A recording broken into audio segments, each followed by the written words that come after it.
దబాయిస్తే అది నిజమవుతుందని చంద్రబాబు నాయుడు అనుకుంటే అది ఆయన భ్రమే. జనాన్ని మాయ చేసినట్టు శ్రీవారిని మోసం చేయాలంటే కుదరదన్న విషయం చంద్రబాబు నాయుడు తెలుసుకోవాలి.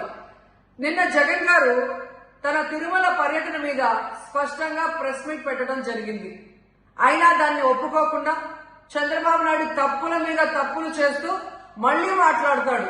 జగన్మోహన్ రెడ్డి గారు తిరుమల రావడానికి భయపడుతున్నాడు, డిక్లరేషన్ ఇవ్వబడుతుంది కాబట్టి ఎస్కేప్ అవుతున్నాడు అని చెప్పి సూటిగా చంద్రబాబు నాయుడు గారికి చెప్తున్నా.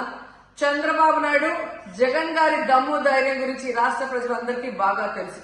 నిన్న కూడా ఆయన భయపడేవాడైతే అంత స్పష్టంగా ప్రెస్ మీట్ పెట్టి ఏ విధంగా తన మతం మానవత్వం, తను ఏ విధంగా బైబిల్ చదువుతారు, బయటకు వచ్చినప్పుడు హిందువుల మనోభిప్రాయాల్ని గౌరవించి గుళ్లకు వచ్చి పూజలు చేస్తారు, అలాగే మసీదులకు వెళ్లి ఎలా పూజలు చేస్తారు, అలాగే సిక్కుల్ని గౌరవించి ఎలా వాళ్ళ పూజలు చేస్తారో చెప్పడం జరిగింది.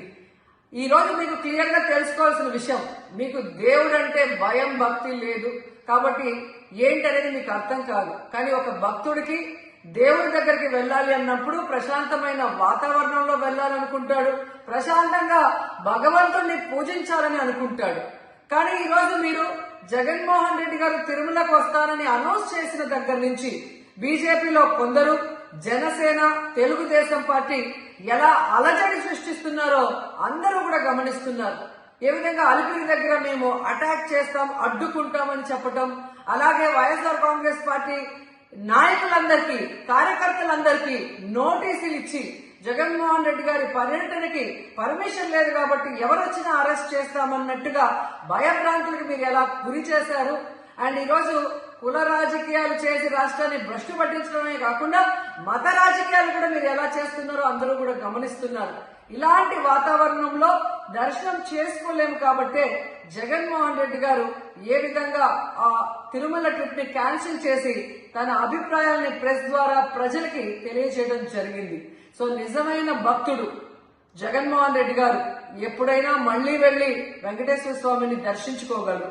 5 సంవత్సరాలు తన తండ్రి మరి ముఖ్యమంత్రిగా వెంకటేశ్వర స్వామికి పట్టు వస్త్రాలు ఇచ్చారు. జగన్మోహన్ రెడ్డి గారు 5 సంవత్సరాలు మరి పట్టు వస్త్రాలు ఇచ్చిన తర్వాత ఈ నీచమైన రాజకీయాలు చేస్తూ డిక్లరేషన్ పేరుతో మీరు మాట్లాడుతూ ఎవరు అడ్డుకున్నారు అని చెప్పి మళ్లీ దిగజారుడు రాజకీయాలు చేస్తున్నారు. సో భగవంతుడితో పెట్టుకున్న చంద్రబాబు నాయుడు నీతో పాటు ఆడిస్తే ఆడే వాళ్ళందరికీ కూడా భగవంతుడు గట్టిగా సమాధానం చెప్తాడు.